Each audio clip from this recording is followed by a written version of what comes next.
In this video tutorial, we will be learning how to create these mini 3-inch embroidered snowflakes. This is a super beginner-friendly embroidery design. First, let's prep our fabric and our hoop so that we're ready to begin embroidering. We'll start by loosening our hoop. And for this particular design, we're going to be loosening it quite a bit because this is a thicker fabric. We're using a thicker fabric because the holes between the weave of the fabric are a little wider, and it makes it easier to pass the needle through with such thick thread, as the metallic threads can be quite difficult to separate. So we're going to leave them as a full 6 strands. Once you've separated your 2 sections of the hoop, we're going to place the full circle that does not have the brass screw on the bottom. Take your fabric design and try to center it the best that you can over that circle. If it helps, you can kind of press down the edges here and there so you can see whether or not it looks centered. From there, take the top part of the hoop. It's a little bit easier sometimes if you try to slide it open. As you do this, now you can always adjust later before we finish the backing, but if you want to, just for the look of it as you're working on it, you can try to make sure that this looks even and that the brass piece at the top looks perpendicular to one of the lines on the snowflakes. And then we are going to press down. I find it works a little bit better if I use my palm.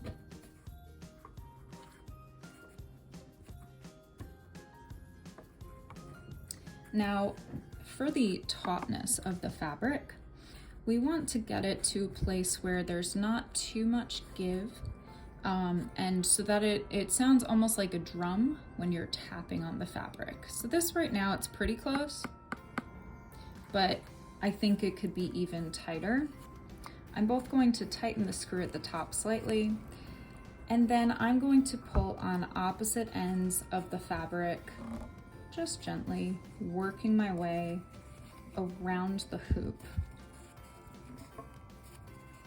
So pulling in opposition.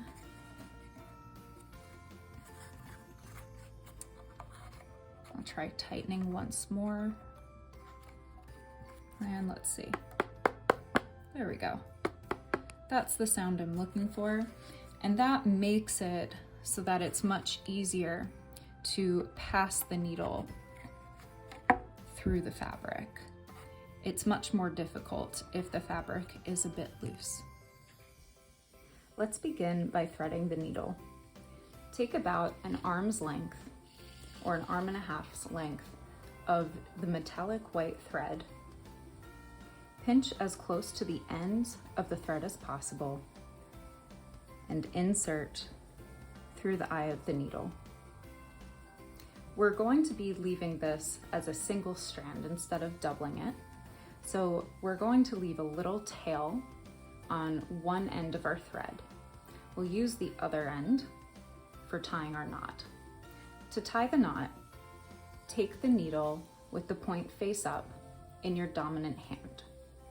In your other hand, hold on to the end of the thread.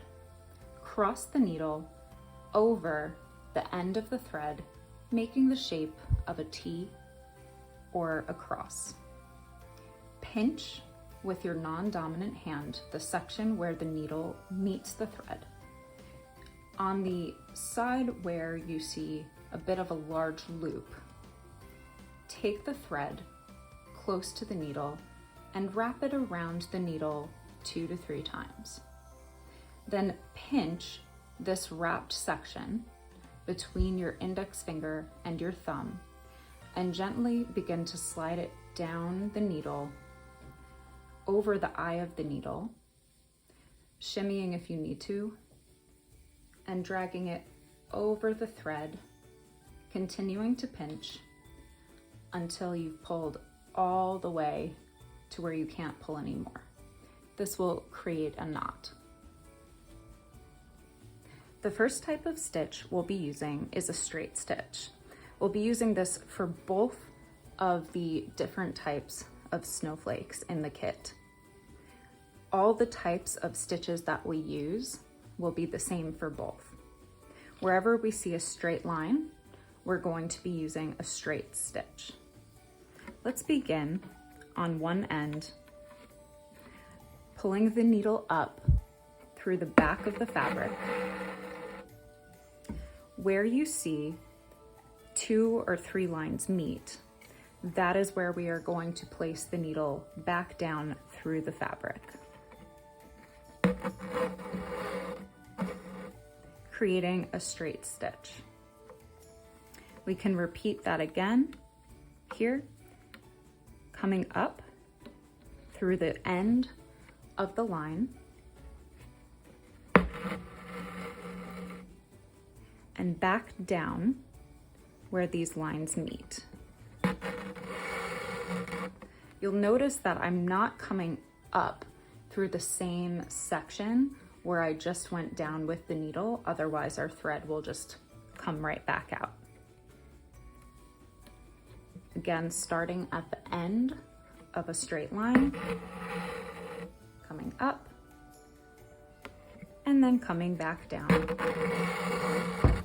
where the lines meet. I'll keep repeating this for all of my straight lines.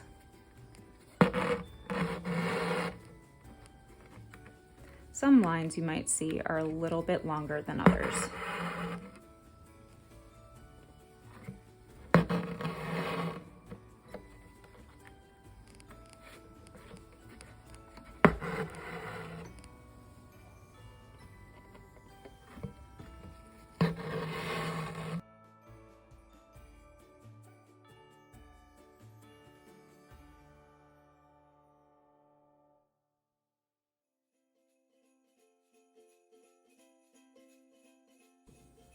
Once you get to the point where there's only about 4 or 5 inches of thread left, we'll flip the piece over and tie a knot on the back.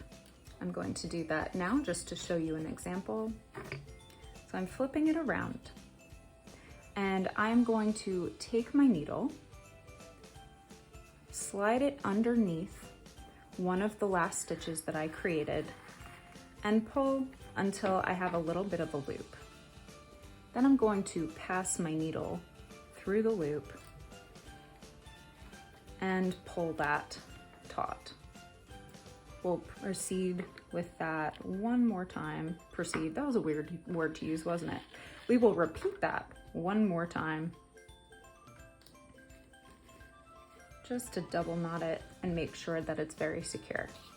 And you can trim off the excess, leaving a little bit more than about a 1/2 inch tail of thread. Next, you can tie a new knot at the end of your thread and then continue your straight stitches.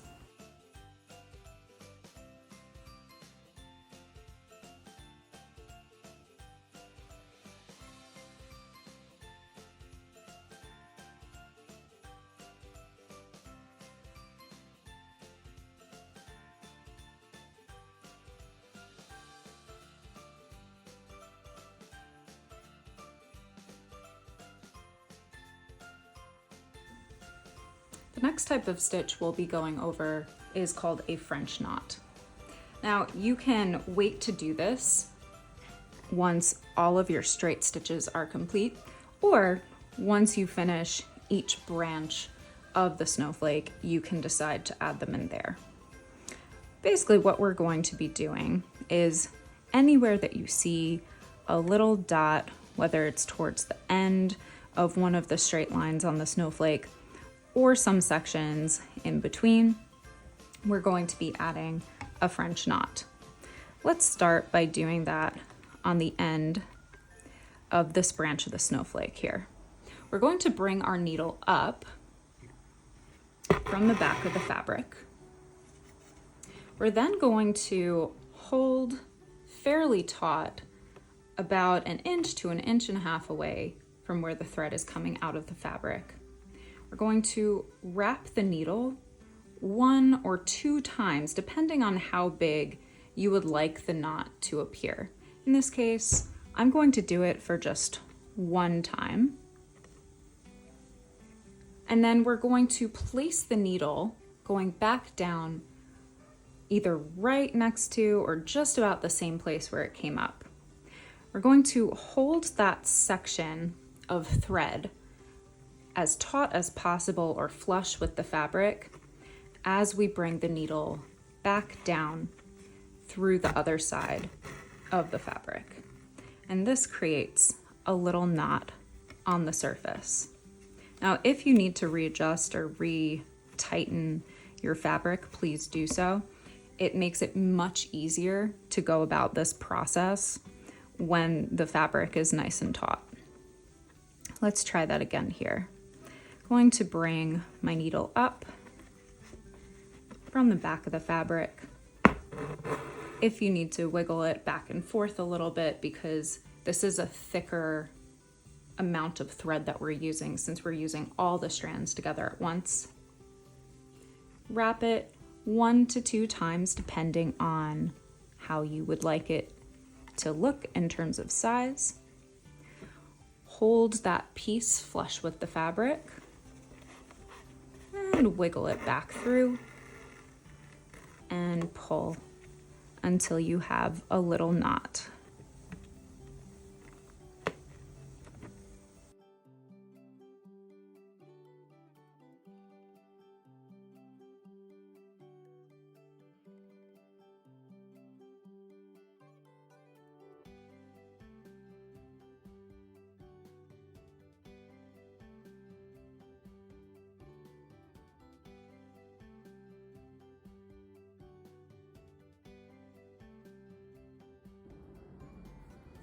For the final stitch for our snowflake kit, we are going to be using a running stitch. This is the only time that we will not be tying a knot at the end of our thread. We're going to take the needle, and I like to start this going from the outside of the fabric on the back of the hoop. I'm going to take my needle, bring it in through the fabric, and I'm going to leave just a little bit of a tail, maybe 4 inches. I'm then going to bring my needle back through the other side of the fabric. And essentially, I'm going to repeat this, coming in and out of the fabric. So this is our running stitch. You can see my stitches are maybe about a 1/2 inch in length. I'm going to continue doing this all the way around until I've completed a full circle. If you would like to make the process a little faster, you can, instead of bringing the needle fully in and out each time, weave the needle through 2 holes and then pull.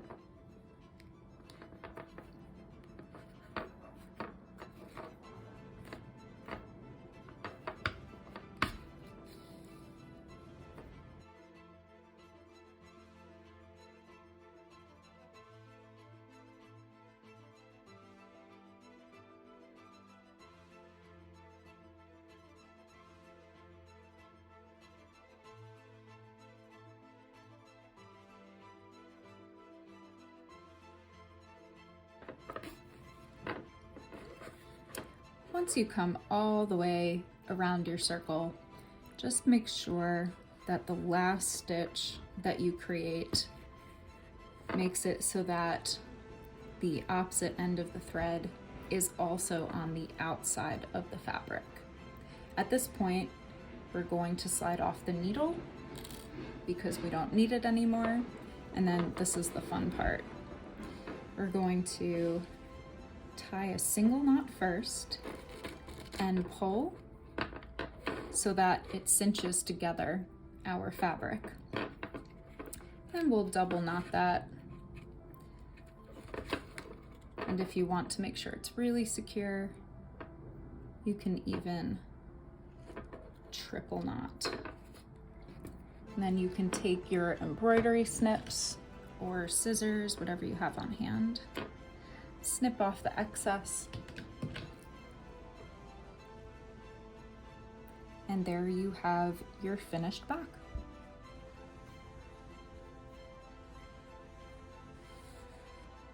Congratulations on finishing your snowflakes.